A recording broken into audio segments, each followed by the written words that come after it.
அனைவருக்கும் வணக்கம். நேற்று சில செய்திகளை பார்க்க முடிஞ்சு. 2 மாதத்துக்கு முன்னாடி முக்குளத்தோர் இலவச கல்வி மற்றும் வேலைவாய்ப்பு அறக்கட்டளை, அந்த அறக்கட்டளையிலிருந்து படித்தவங்களுக்கு 427 பேர் அரசு உத்தியோகத்துக்கு போயிட்டாங்க. அந்த அரசு உத்தியோகத்துக்கு போனவங்களை பாராட்டுற மாதிரி ஒரு பாராட்டு விழா வச்சுருந்தாங்க. நல்லா பாருங்கள், இது ஒன்றும் சாதி சங்கத்துடைய மீட்டிங் கிடையாது, சாதி கட்சியுடைய மீட்டிங்கு ஆர்ப்பாட்டம் போராட்டம் எதுவும் கிடையாது. ஒரு சமுதாயத்தில் படித்தவங்களுக்கு உண்டான பாராட்டு விழா. அந்த பாராட்டு விழாவில் என்ன செஞ்சுருக்காங்கன்னா, எம்எல்ஏ, அமைச்சர், இன்னும் பல்வேறு ஹை போஸ்டிங்லேருந்து ரிட்டையர்ட் ஆனவங்கள்லாம் அதில் கலந்துருக்காங்க. அப்படி கலந்துருக்கிற போது முக்கியமானவங்கள்லாம் ஊக்கமளிக்கிற மாதிரி பேச்சு கொடுத்துருக்காங்க. சூப்பரான ஒரு ஸ்பீச்சு. அதில் இப்போ ட்ரெண்டிங் ஆகிக்கிட்டு இருக்கிறது என்ன அப்படின்னு கேட்டிங்கன்னா, அமைச்சர் மூர்த்தி ஆண்ட பரம்பரைன்னு சொல்லிட்டாரு. அதுக்கப்புறம் சுதந்திர போராட்டத்தில் நாங்கள் தான் அதிகமாக கலந்துக்கிட்டோன்னு சொல்லிட்டாரு. இது சர்ச்சை பேச்சு அப்படின்னு சில டைட்டில்களை பார்க்க முடிச்சு. ஏண்டா, ஒரு கல்வி வேலை வாய்ப்பில் எந்த அளவுக்கு சூப்பரான ஒரு மோட்டிவேஷன் ஸ்பீச் கொடுத்தாருன்னு தெரியுமா? கிட்டத்தட்ட ஒரு 1/4 மணி நேரம் ஸ்பீச் கொடுத்துருக்காரு அமைச்சர் மூர்த்தி. முழுக்க மோட்டிவேஷன் ஸ்பீச் அது. நான் எல்லாருக்கும் பொதுவானவன், ஓட்டு போட்டவங்களுக்கும் போடாதவங்களுக்கும் நான் பொதுவானவன் அப்படின்லாம் சொல்லியிருந்தார். அதெல்லாம் உங்களுடைய இதில் காணாம். 2வது கேளுங்க, எல்லாரும் பொதுவாக இருக்கணும். இன்றைக்கி அமைச்சர் நினச்சா வேலை வாங்கிலாம் கொடுக்க முடியாது, நீங்களாக படித்து வந்தால் தான் வேலை கிடைக்கும் அப்படின்னு சொல்லியிருக்காரு. வேலைக்கு போனவங்க எல்லாருமே சரியான முறையில் வேலை பார்க்கணும் அப்படின்னு சொல்லியிருக்காரு. நல்ல ஒரு திறமையான ஒரு படிப்பு அறக்கட்டளை நடத்துது, கல்வி அறக்கட்டளை நடத்துது. இந்த கல்வி அறக்கட்டளைக்கு எல்லோரும் உதவி செய்யணும் அப்படின்னு சொல்லியிருக்காரு. பாமர மக்களாக இருந்து கஷ்டப்பட்டு வந்திருக்கீங்க அப்படின்லாம் சொல்லியிருக்காரு. இப்படி பல விஷயங்களை பேசியிருக்காரு. ஆனால் சாதாரணமாக ஒரு செகண்டில் என்ன செஞ்சிட்டீங்க, சர்ச்சை பேச்சுன்னு சொல்லிட்டீங்க. இது சர்ச்சை பேச்சா? அதாவது சுதந்திர போராட்டத்துக்கு போராடணும் நம்ம அப்படின்னு சொன்னது அது ஒரு சர்ச்சை பேச்சா? சுதந்திரத்துக்கு போராடணும்னு தான் சொல்லுவாங்க. சுதந்திரத்துக்கே அன்றைக்கி போராடணும், இன்றைக்கி கல்வியால் முன்னேறி இருக்கோம் அப்படின்னு சொல்லியிருக்காரு. அதெல்லாம் காணாம்.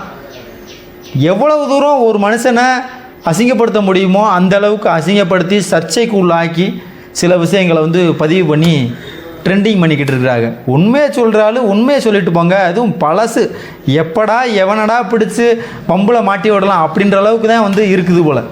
சரிப்பா, அவர் முக்குளத்தோர் அப்படிங்கிற ஒரு கல்வி அறக்கட்டளைக்கு போய் பேசிட்டாரு அப்படின்னு நீங்கள் நினைக்கலாம். ஏண்டா, அரசியல் கட்சியில் மேக்சிமம் என்ன பண்ணுறாங்கன்னா, எந்த சாதி அதிகமான மக்கள் இருக்காங்களோ அந்த சாதிகளுடைய பிரதிநிதிக்கு தானே சீட்டு கொடுக்குறீங்க.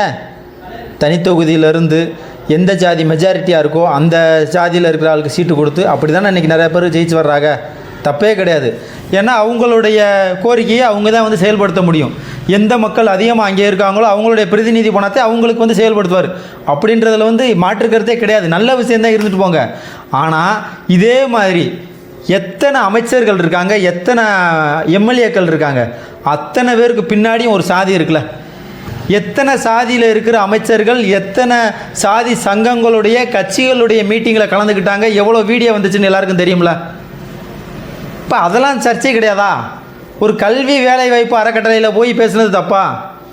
இந்த முக்குளத்தோர் பேர் தான் அது முக்குளத்தோர். ஆனால் எத்தனை பேர் மாற்று சமுதாயத்துக்காரங்க, மாற்று மதத்துக்காரங்க அங்கே படிக்கிறாங்கன்னு தெரியுமா? அதோடைய நிறுவனர் சிங்காரவேலன், அவரை பற்றி உங்களுக்கு தெரியுமா?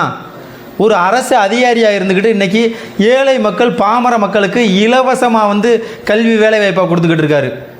சாதாரணமாக நீங்கள் ஒரு கோச்சிங் சென்டர் நடத்துகிறீங்க, அந்த கோச்சிங் சென்டருக்கு ஒரு நாள் கிளாஸ் எடுக்கணும்னு சொன்னீங்கன்னா ஃப்ரீயாக எடுத்து கொடுத்துட்டு போவார். நாமெல்லாம் கண்ணெதிரில் நம்ம பார்த்துருக்கோம் அவரை, ஃப்ரீ. அப்படிப்பட்ட ஒரு நபர் ஒரு 427 பேரை ஒரு அரசு அதிகாரியாக ஆக்கி அவங்களுக்கு பாராட்டு விழா அப்படின்ட்டு சொல்கிறது உங்களால் ஏற்றுக்கிற முடியலை. அப்போ இவங்களை எப்படி ரவுண்ட் அப் பண்ணலாம், எப்படி சர்ச்சையாக்கலாம்னு சொல்லி என்றைக்கோ ஏதோ ஒன்று பேசுனதை பூரா ட்ரிம் பண்ணி கட் பண்ணி ஜாயிண்ட் பண்ணி ஒட்டி இதை ட்ரெண்ட் ஆக்கி விட்டீங்க. இதெல்லாம் நல்லாவா இருக்குது? அவன் என்னென்னமோ பேசிட்டு போய்கிட்டு இருக்கான். அதெல்லாம் சர்ச்சை ஆகாது போல். ஒரு கல்வி வேலை வாய்ப்பு அறக்கட்டளை, அதுவும் இலவசமாக நடத்துகிறதுல போய்கிட்டு பேசுகிறது இன்றைக்கி சர்ச்சையாயிருது. இதை நினச்சாத்தான் நம்மளால் தாங்க முடியலை. இந்த மக்களுக்கு நான் பல தடவை நம்ம சொல்லியாச்சு, நம்மளுக்கு கடைசி வரைக்கும் இந்த செல்ஃபோன் தான். நம்மளாம் மீடியா பக்கம்லாம் போக முடியாது போல்.